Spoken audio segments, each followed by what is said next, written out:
হর হর মহাদেব আদেশ। জয় মা কালী। সকল আমার ইউটিউব চ্যানেলের দর্শক শ্রোতা বন্ধুদের প্রথমেই আমার আন্তরিক শুভেচ্ছা ভালোবাসা জানাই। আজ আমার এই ইউটিউব চ্যানেল শিবা অ্যাস্ট্রো পয়েন্টে আপনাদের সকলকে স্বাগত জানাচ্ছি এবং এই শিবা অ্যাস্ট্রো পয়েন্টের যে জ্যোতিষের অনুষ্ঠানে সকলকে আরেকবার স্বাগত জানিয়ে আজকের অনুষ্ঠান স্টার্ট করছি। আজকের বিষয়বস্তুটা যেটা আপনাদের কাছে আমি তুলে ধরতে চাইছি সেটা হচ্ছে যে দেখুন, প্রত্যেকটা মানুষের অর্থের চাহিদা আছে। দ্বিতীয় নম্বর হচ্ছে যে সেই অর্থ সে বিভিন্ন রকম কাজকর্মের মাধ্যম দিয়ে উপার্জন করে থাকে। সৎ কাজও হতে পারে, অসৎ কাজও হতে পারে। তাহলে কাজের জায়গাটা দু রকমের, একটা হচ্ছে সৎ কার্য, একটা হচ্ছে অসৎ কার্য। কিন্তু মানুষের একটা জিনিস আছে, দেখুন, মানুষের চাহিদা কিন্তু অপরসীম জীবনে, বিশেষ করে অর্থের চাহিদা। তা সেই জায়গাটায় দাঁড়িয়ে প্রত্যেকটা মানুষ চায় যে আমি একটা এমন পজিশানে পৌঁছই যাতে আমার সমাজ এবং আমার যে রাজ্য এবং আমার দেশ আমাকে একজন গণ্যমান্য ব্যক্তি হিসাবে পরিগণিত করে এবং সবাই যেন চেনে। এখন ব্যাপারটা হচ্ছে যে এই জায়গাটায় পৌঁছবার জন্য দেখুন, আমি আগেই বলেছি আপনাদের অর্থের প্রয়োজন হয় এবং সেই উপার্জনটাকে আপনারা বৃদ্ধি করাতে পারেন বিভিন্ন রকম। আপনাদের যে জন্মছকের যে গ্রহের সন্নিবেশ আছে, সেই গ্রহের সন্নিবেশকে আপনারা বিভিন্নভাবে ভালো জ্যোতিষের কাছে গিয়ে দেখিয়ে তবেই কিন্তু আপনি সেই উপার্জনটাকে বৃদ্ধি করাতে পারেন। এখন আজকের যে মেন বিষয়বস্তু যেটা বক্তব্য সেটা হচ্ছে, দেখুন, আপনি নিশ্চয়ই কিছু উপার্জন করেন এবং জন্মছকে আপনার আছে, কিন্তু আমি আজকে বলতে চাইছি যে দেখুন, মানুষের বললাম যে চাহিদা অপরিসীম, সীমারেখা ইনফিনিটি। ইকোনমিক্সের চাহিদা রেখা হচ্ছে ইনফিনিটি। তো সেই জায়গাটা দাঁড়িয়ে একটা জাতক বা জাতিকা কিভাবে সে ধনপতি হয়ে উঠবে, এটাই হচ্ছে আজকের মেন বক্তব্য। তা যদি আমার এই অনুষ্ঠানটা যারা শুনছেন বা তাদের যদি এটা আমার চ্যানেলটা, ইউটিউব চ্যানেলটা সাবস্ক্রাইব না করা থাকে, করজোরে নিবেদন করব সাবস্ক্রাইব করে নিন এবং বেল আইকনটা অতি অবশ্যই প্রেস করবেন। বেল আইকনটা প্রেস করবেন এই কারণেই যে আমি যখনই নিত্য নতুন কোনো শর্ট ভিডিও বা ব্রড ভিডিও, বড় জ্যোতিষের প্রোগ্রাম বা ছোটো ছোটো টোটকা জ্যোতিষের প্রোগ্রাম ছাড়বো, সেইগুলোর নোটিফিকেশানটা যেন আপনাদের কাছে পৌঁছে যায়। তাহলে শুরু করছি যে একজন জাতক বা জাতিকা কিভাবে ধনপতি হতে পারে।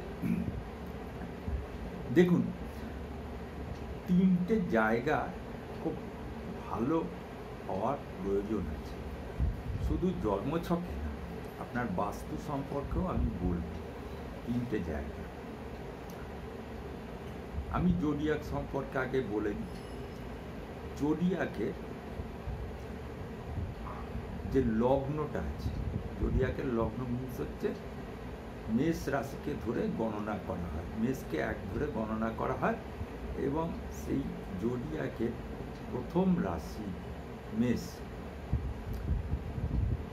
সেই রাশির যে সপ্তম স্থানটা আছে তুলা, 1 নম্বর পয়েন্ট, মানে আপনাকে যিনি বড়লোক করে বা ধনশালী করে তুলতে পারে। এরপরে যেটা বলবো সেটা হচ্ছে যে জোডিয়াকে সপ্তম রাশি বললাম আমি। এবার বলবো আমি জোডিয়াকের একাদশ রাশি, যেটা আপনাকে ধনশালী করে তুলতে পারে। এইবারে আরেকটা রাশি আমি বলবো, সেটা হচ্ছে যে জোডিয়াকে দ্বিতীয় রাশি, যেটা আপনাকে ধনশালী করে তুলতে পারে। সুতরাং এই জায়গাটায় দাঁড়িয়ে যে কটা রাশি বেরোয় জোডিয়াক অনুযায়ী, তাহলে মেষ রাশির অপোজিট রাশি হচ্ছে তুলা রাশি, সপ্তম স্থান, এবং মেষ রাশির দ্বিতীয় স্থান হচ্ছে বৃষ রাশি, এবং মেষ রাশির একাদশ রাশি হচ্ছে কুম্ভ রাশি। সপ্তম রাশির অধিকর্তা হচ্ছে শুক্র, এবং দ্বিতীয় রাশির অধিকর্তা শুক্র, এবং একাদশ রাশির অধিকর্তা হচ্ছে শনি। তাহলে কোনো মেষ লগ্নের জাতক জাতিকার ক্ষেত্রে যদি তাকে ধনপতি হতে হয়, তাহলে এই তিনটে স্থানের বিচার করতে হবে আগে। আমি বললাম যে সে হয়তো অল্প স্বল্প ইনকাম করে, বিভিন্ন রকমভাবে ইনকাম করে, কিন্তু আমি বলছি আজকে ধনপতি হবেন কি করে। তা আপনার প্রথম কথা হচ্ছে আপনার জন্মচাটে কিছু অল্প স্বল্প উপার্জন করার ক্ষমতার যে যোগটা সেটা থাকতে হবে, একদম বেকারত্বের যোগ থাকলে হবে না। দ্বিতীয় নম্বর হচ্ছে যে যে তিনটে রাশি জোডিয়াক অনুযায়ী বললাম, সেই রাশির লর্ড যদি জন্মকালীন অবস্থায় শুভ পজিশনে থেকে থাকে, জোডিয়াক অনুযায়ী বলছি কিন্তু, তাহলে কিন্তু আপনি ধনপতি হতে পারবেন। কখন হতে পারবেন? তার যখন ওই তিনটে গ্রহের দশা অন্তর্দশা আপনার জীবনে আসবে। এবারে ধরুন অন্তর্দশা দশা এলো না, তাহলে কি আপনি হতে পারবেন না? না, এরকম কিছু ট্রানজিটে আপনার কোনো না কোনো সময় ওই গ্রহগুলো ওই জায়গায় গিয়ে স্থিত হবে, থাকবে। তখন আপনার যদি জন্মছকে রাজযোগ থেকে থাকে, তাহলে কিন্তু আপনি সেই জায়গাটা ফলটা পেয়ে যাবেন। এইবারে আমি বলছি, দেখুন আমি যে তিনটে গ্রহের কথা বললাম এবং তিনটে রাশির কথা বললাম, এটা কিন্তু শুধুমাত্র মেষ রাশির ক্ষেত্রেই প্রযোজ্য। এইবারে এই যে তিনটে গ্রহ, প্রথম যে গ্রহ আমি বললাম সপ্তম অধিপতি, শাস্ত্র অনুযায়ী প্রবল মারক। দ্বিতীয় নম্বর হচ্ছে দ্বিতীয় অধিপতি, যিনি আছেন আপনার জন্মচক্রে বা জোডিয়াকে, বৃষ রাশির অধিকর্তা শুক্র, তিনিও কিন্তু মারক, কিন্তু প্রবল। তারপরে হচ্ছে একাদশ রাশি অধিপতি কুম্ভ রাশি, অর্থাৎ জোডিয়াক সাপেক্ষে আমি বলছি, সেটি হচ্ছে শনি, কিছু মারক কিছুটা ক্ষতিকারক, কিন্তু সবটা নয়, 25% খারাপ ফল দেয়। এইবারে ব্যাপারটা হচ্ছে যে আপনাকে দেখতে হবে যে এই তিনটে গ্রহ আপনার যাই লগ্নই হোক না কেন, আপনি লগ্ন থেকে যখন ক্যালকুলেশন করবেন, যে কোনো একটা, ধরুন আপনার সিংহ লগ্ন, মেষ লগ্ন নয়, তাহলে কিন্তু ক্যালকুলেশনটা কিন্তু উল্টো হয়ে যাবে। ঠিক আছে, তখন আপনাকে দেখতে হবে আপনার দ্বিতীয় পতি হচ্ছে কন্যা রাশি এবং সপ্তম পতি হচ্ছে কুম্ভ রাশি, আর হচ্ছে একাদশ পতি হচ্ছে মিথুন রাশি। তাহলে এই গ্রহগুলোকে নিয়ে বিচার করতে হবে। সুতরাং আমি বলছি যে প্রত্যেকটা লগ্নের ক্ষেত্রে সমস্ত জিনিসটা কিন্তু চেঞ্জ হয়ে যাবে। মেষ রাশি অনুযায়ী ধরে নিয়ে করবেন না, তাহলে সবটাই গণ্ডগোল হয়ে যাবে এবং গ্রহগুলো চেঞ্জ হবে। এবার এই গ্রহগুলো প্রথমে দেখতে হবে এই গ্রহগুলোর অবস্থান কোথায় আছে, জন্মছকে অবস্থান কোথায় আছে, সে কি মিত্র ক্ষেত্রে আছে, অতিমিত্র ক্ষেত্রে আছে বা শত্রু ক্ষেত্রে আছে। এমন জিনিস যে সে শত্রুদৃষ্ট হয়ে আছে বা শত্রু সহ আছে, মিত্র ক্ষেত্র থেকেও শত্রু সহ আছে, এইগুলোকে আগে বিচার করে নিতে হবে। এরপরে যেটা দেখতে হবে, এই যে তিনটে রাশির তিনটে যে গ্রহ আমি আপনাদের বললাম, এই তিনটে রাশির তিনটে গ্রহ নক্ষত্রগুলোকে দেখতে হবে, মানে কে কার নক্ষত্রে আছে। নিশ্চয়ই কখনো নিজের নক্ষত্রে থাকলেও থাকতে পারে, সেটা হয়ে ওঠে না স্বাভাবিকভাবে। তখন দেখতে হবে এই নক্ষত্র অধিপতিগুলোকে ওই গ্রহটার মিত্র গ্রহ না শত্রু গ্রহ না সমগ্রহ না অতিমিত্র গ্রহ, এইগুলো দেখতে হবে।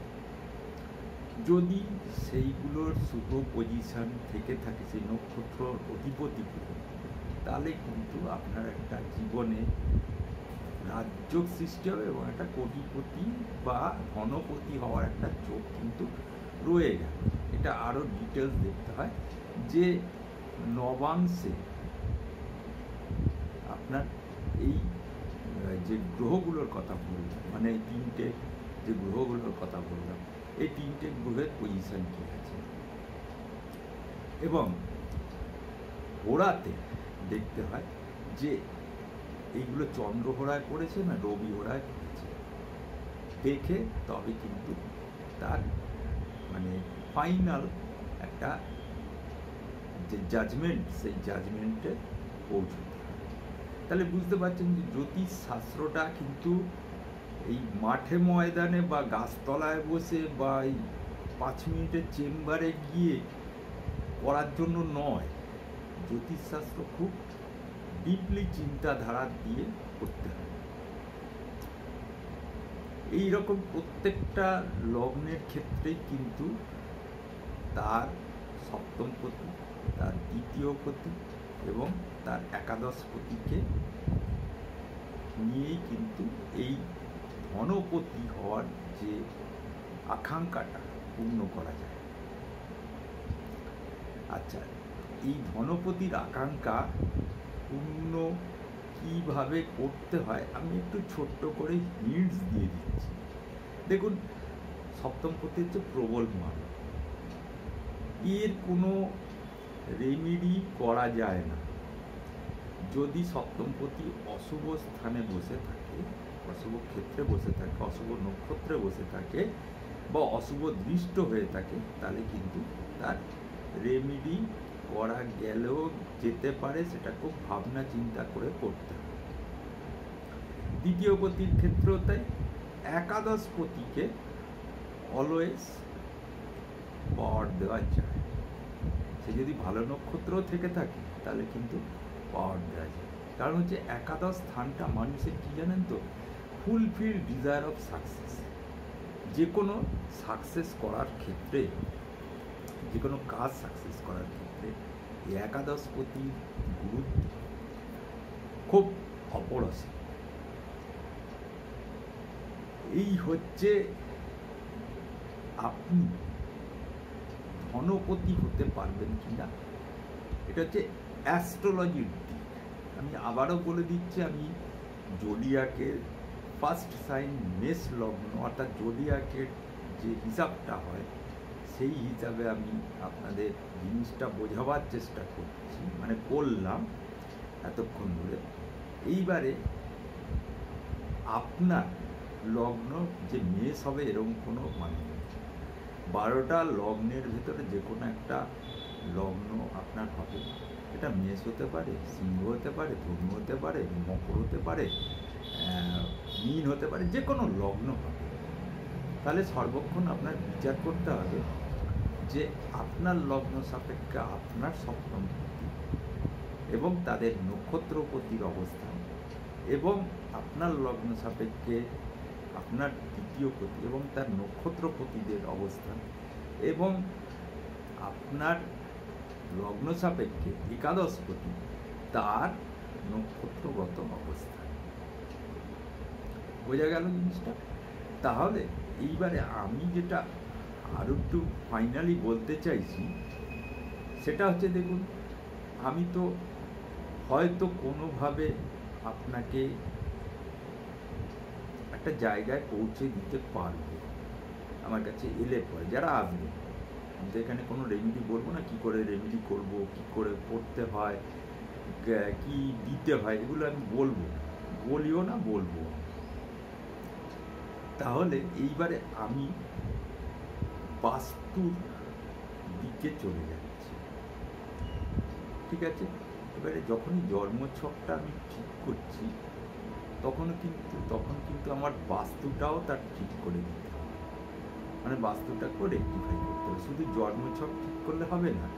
দেখুন, বাস্তু থেকে আপনি 50% শুভ ফল পাবেন যদি আপনার বাস্তু ভালো হয়ে থাকে, মানে শুভ হয়ে থাকে, মানে কোনো রকম দোষ ত্রুটি না হয়, তাহলে শুভ ফল পাবেন। আর বাদ বাকি 50% শুভ ফল পাবেন ওই আপনার জন্মছকের যে গ্রহের সন্নিবেশ আছে এবং গ্রহের যে নক্ষত্রপতি আছে এবং গ্রহের যে দশাপতি আছে এবং আত্মাকারক গ্রহ ইত্যাদি ইত্যাদি বিভিন্ন জায়গা থেকে আপনি শুভ ফলগুলো পাবেন। সুতরাং সেই জায়গাটায় দাঁড়িয়ে তাহলে জোডিয়াকে, আমি জোডিয়াক ধরেই বলছি, মেষ রাশিকে ধরেই বলছি, মানে মেষ লগ্নকে ধরেই বলছি। মেষ লগ্নের সপ্তম স্থান যেটা নির্দেশ করে সেটা হচ্ছে পূর্ব দিক, ঠিক আছে? এই পূর্ব দিকের জায়গা আপনাকে পরিষ্কার, সাফ সুতরা এবং রেক্টিফাই করে রাখতে হবে। সেখানে যদি আপনি বাথরুম পায়খানা থাকে, সেখানে যদি আপনার রান্নাঘর থাকে, সেখানে যদি আপনি স্টোর রুম করে রেখে দেন, তাহলে কিন্তু আপনার মানে আপনার যে ধনপতি হওয়ার লোক সেটা কিন্তু নষ্ট হয়ে যাবে। ঠিক এরকমই অন্য লগ্নের ক্ষেত্রে অন্য সাইড আছে, এক একটা লগ্নের ক্ষেত্রেও বিভিন্ন লগ্নের ক্ষেত্রে বাড়ির অন্য সাইডগুলো হয়, সেই জায়গাটাকে আপনাকে প্রথম কথা রেক্টিফাই করতে হবে। আবার জোডিয়াকের ফার্স্ট রাশি মেষ রাশি অনুযায়ী, মানে মেষ লগ্ন অনুযায়ী ধরে আমি যদি তার সপ্তম স্থানকে বলে দিলাম আমি যে পূর্ব দিক দেওয়ালে, তার যদি আমি দ্বিতীয় স্থানকে আমি বিচার করি তাহলে পশ্চিম দিকের যে পোর্শনটা আছে তার বাড়ি, সেই পশ্চিম দিকটা পোর্শনটাকে দেখতে হবে। কারণ পশ্চিম দিক থেকে এটা হতে পারে শনির দিক, পূর্ব দিকটা যেমন শুক্রের দিক, পশ্চিম দিকটা হচ্ছে শনির দিক। পশ্চিম দিকের যদি আপনি ওই রকম মানে নোংরা ঝোংরা করে রেখে দেন, আপনি যদি স্টোর রুম করে রেখে দেন, করা যায়, স্টোর রুম করা যায় এখানে, বা অন্যরকমভাবে যদি কোনো রকম বাস্তুগত সমস্যা থেকে থাকে সেখান দিয়ে, সেই জায়গাটাই কিন্তু আপনার রেক্টিফাই করতে হবে। আমি কিন্তু জড়িয়ক অনুযায়ী কথাটা বলছি, প্রত্যেকটা রাশি লগ্ন সাপেক্ষে আমি বলতে পারছি না, কারণ সময় খুব অল্প, সম্ভব না। যারা আসবেন তাদের আমি সব কিছু বলে ঠিকঠাক করে দেবো। এইবারে একাদশ স্থান, জোডিয়াকের একাদশ স্থান, সেই একাদশ স্থানটা হচ্ছে আপনার যে দক্ষিণ এবং পশ্চিম দিকের যে কর্নারটা, অর্থাৎ বায়ু কোণটা হচ্ছে আপনার একাদশ স্থান। সেই জায়গাটাকেও আপনাকে ঠিক করে রাখতে হবে। ওই কর্নারে যদি আপনি বাথরুম পায়খানা করে ফেলেন, রান্নাঘর করে ফেলেন, বা অন্যরকম কোনো জলের জায়গা করে ফেলেন বা ইত্যাদি করে ফেলেন, তাহলে কিন্তু আপনার এই যে জন্মছকে যদিও শুভ পজিশনে থেকে থাকে গ্রহগুলো, কিন্তু আপনার পুরোপুরি আপনি ধনপতি বা কোটিপতি হয়ে উঠতে পারবেন। আমি আবারও বলছি, দেখুন, আমি যেটা বলছি সেটা হচ্ছে জোডিয়াক, অর্থাৎ টোটাল জোডিয়াক, যেটা ফার্স্ট সাইন যে এরিয়াস, মেষ রাশি বা মেষ লগ্ন সাপেক্ষে আমি বলছি। এইরকমভাবে প্রত্যেকটা রাশি এবং লগ্ন সাপেক্ষে আলাদা আলাদা জিনিস আছে, ঠিক আছে? আলাদা আলাদা তার গ্রহ আছে, আলাদা আলাদা সেই গ্রহের নক্ষত্র আছে, আলাদা আলাদাভাবে তার হোড়াতে গ্রহগুলো চন্দ্রহোড়া, রবিহোড়ায় পড়েছে এবং নবাংশটাও আলাদা হয়ে যাবে। বলছি না, যত কোটি মানুষের তত কোটি ভাগ্য। প্রত্যেকটা জাতক জাতিকারই ওই রকম ওই বাড়ির যে সাইডগুলো বললাম আমি, সেই সাইডগুলোর কিন্তু যে জায়গাগুলো, অর্থাৎ পূর্ব, তার পশ্চিম, তারপরে পশ্চিম দক্ষিণ যে কর্নার, সেই জায়গাগুলো কিন্তু চেঞ্জ হয়ে যাবে, ঠিক আছে? সুতরাং এই জায়গাটায় দাঁড়িয়ে আপনাদের যদি আমার এই অনুষ্ঠানটা যদি ভালো লাগে তাহলে অতি অবশ্যই একটা লাইক আশা করবো আমি, প্রথম কথা। দ্বিতীয় কথা হচ্ছে যে যারা আমার সাথে কনসাল্ট করার জন্য ইচ্ছুক তারা অতি অবশ্যই এই ডেসক্রিপশন বক্সে সমস্ত লিঙ্কটা দেওয়া রইল এবং ফোন নাম্বার দেওয়া রইল, এবং আমি কোথায় থাকি, কিভাবে এসে কন্ট্যাক্ট করতে হবে সেগুলো আমি বলে দিচ্ছি। দেখুন, আমি ডেসক্রিপশন বক্সে দেখুন আমি কোনো জ্যোতিষের চেম্বারে বসি না, কিন্তু আমি বললাম না ওই 2-5 মিনিটের জ্যোতিষের চেম্বারে বসে ও আমার পোষায়ও না, প্রথম কথা। দ্বিতীয় কথা, আমি পারিও না ওইভাবে লোক ঠকাবার জ্যোতিষগিরি, তান্ত্রিকগিরি, বাস্তুবিদ ও আমি আমার নিজস্ব বসত বাড়িতেই দেখি। আমি টোটাল ডেসক্রিপশানটা দিয়ে দিলাম, ঠিকানাটা দিয়ে দিলাম, এবং আমার যে বুকিং নম্বর এবং তার যে টাইমটা কখন আপনি বুকিং করবেন, মানে করবেন মিনস হচ্ছে আপনি ফোন করবেন। বুকিং করাতে গেলে আপনি কী করতে হবে, মানে আমি একটু বলেই দিই আপনাদের যে ওখানে ফোন করবেন, ওই টাইমে আমার অ্যাসিস্ট্যান্টরা ধরবে, বা আমিও ধরতে পারি, কোনো সময় আমার অ্যাসিস্ট্যান্টরা হয়তো আসেন। সেখানে ফোন করলে আপনি জানতে পাবেন যে আমাকে বুকিংটা কী করে করতে হবে। আমাকে বুকিং করতে গেলে 1 নম্বর হচ্ছে যে আপনাকে আমার কাছে আসতে হবে, এসে আমার এই সামান্য একটু রেমুনারেশন নিই, সেই রেমুনারেশনটুকু দিয়ে বুকিংটা করতে হবে। শুধু ছক দেখাবার জন্য একরকম রেমুনারেশন, এবং বাস্তু এবং ছক দেখাবার জন্য আর এক রকম রেমুনারেশন, শুধু বাস্তু দেখাবার জন্য আর এক রকম রেমুনারেশন।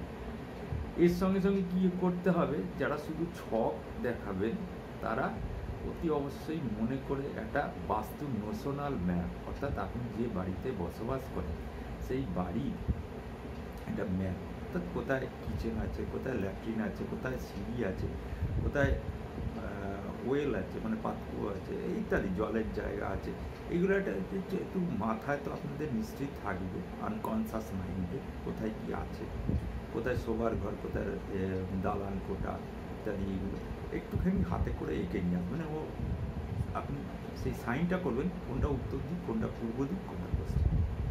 এটাই হচ্ছে মেন ব্যাপার। অনেক দূরে হয়ে গেলে বাস্তু দেখা আমার পক্ষে সম্ভব না, ঠিক আছে? অ্যারাউন্ড কলকাতা, হাওড়া, হুগলি ইত্যাদি জায়গা যেগুলো আছে সেগুলো, তা সত্ত্বেও আমার যেতে হয়। এমনও বাস্তুর পজিশন হয়, শুধু এর জন্য না, বাস্তুর অন্যগত সমস্যা আছে, সমস্যা থাকে মানুষের, সেইগুলো রেকটিফিকেশন করার জন্য আমাকে যেতে হয়। কারণ ম্যাক্সিমাম লোকই অ্যানসেস্ট্রাল হাউসেই বসবাস করে, আর যারা নতুন বাস্তু করেছেন তারা ভুলবশত হয়তো করে ফেলেছেন, মানে জ্যোতিষকে পয়সা দেবো কেন, ওই সমস্ত বিশ্বাস করি না, আজকে তারা ভুগছে। সুতরাং একটা জিনিস জানবেন যে বাস্তু এবং অ্যাস্ট্রোলজি একটা অঙ্গাঙ্গিভাবে জড়িত। এই নামই হচ্ছে, যেটা নিয়ে আমি গবেষণারত, সেটাই হচ্ছে অ্যাস্ট্রোবাস্তু। এক একটা লগ্নের ক্ষেত্রে এক একটা দিক, এক একটা বাস্তু দিক থাকে, এবং সেই দিক অনুযায়ী তাকে কিন্তু সব কিছু করতে হয়। তাহলে আশা করি আমি আপনাদের মানে কিছু বোঝাতে পেরেছি। যাই হোক, আপনারা সকলে ভালো থাকবেন, সুস্থ থাকবেন, আনন্দে থাকবেন, এটাই হচ্ছে প্রভু পরমেশ্বর এবং প্রভু মাতা পরমেশ্বরীর কাছে প্রার্থনা করি। হরি ওম তৎসৎ।